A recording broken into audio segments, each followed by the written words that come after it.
अस्सलाम वालेकुम वरहमतुल्लाह। आज एक और ख़ूबसूरत वीडियो के साथ मैं आपके सामने हाज़िर हूँ।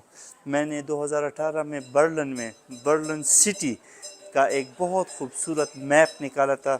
ये 2 फ्रंक है, तकरीबन 360 रुपए पर, और ये 20 सेंट है। स्विट्ज़रलैंड में, यूरोप में अब भी सेंट्स और पुराने ज़माने के सिक्के चलते हैं।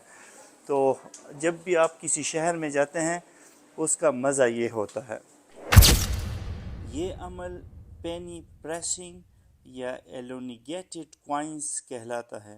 ये सिक्के मखसूस मशीनों के ज़रिए बनते हैं, जहां आप एक सादा सिक्का मशीन में डालकर उसे दबाकर लंबा कर सकते हैं, जिसके बाद उस पर मखसूस नक्श या डिज़ाइन कंदा होता है। ये सिक्के सयाहों के लिए यादगार के तौर पर रखे जाते हैं और उमूमन मुख्तलिफ सियाहती मकामात पर मिलते हैं।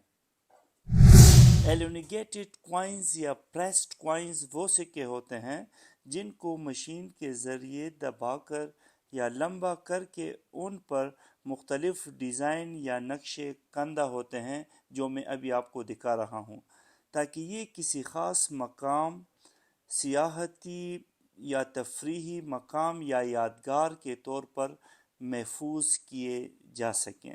यूरोप में, स्विट्ज़रलैंड में ये बहुत होते हैं। इन यादगारी सिक्कों को कॉमेमरेटिव कॉइन्स भी कहते हैं। इन मशीनों से निकलने वाले सिक्के उमूमन सियाहती मकामात, तारीख़ी इमारतों या मखसूस यादगारों की तस्वीर या नक़ूश पर मबनी होते हैं। अब मैं इसको निकाल रहा हूँ।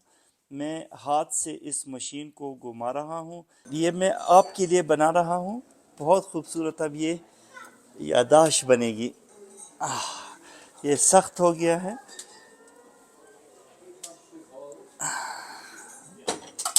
ये निकल आया है। अब इसने आवाज़ किया है, मैं यहाँ से निकाल रहा हूँ। ये मेरा कॉइन बन गया है। ये आप देखें कितना खूबसूरत है। ये मैंने अपने लिए पसंद किया था। इस पर इंटरलॉकन भी लिखा है। ये ऊपर इंटरलॉकन है, नीचे स्विट्ज़रलैंड है, और ये आप देख रहे हैं छतरी पर पहाड़ से लोग उतर रहे हैं। तो ये अब एक कीमती यादगार हो गया है। बस मैं जब भी इसको देखूंगा मुझे स्विट्ज़रलैंड याद आएगा, मुझे इंटरलॉकन याद आएगा। बहुत शुक्रिया, थैंक यू, अस्सलाम वालेकुम।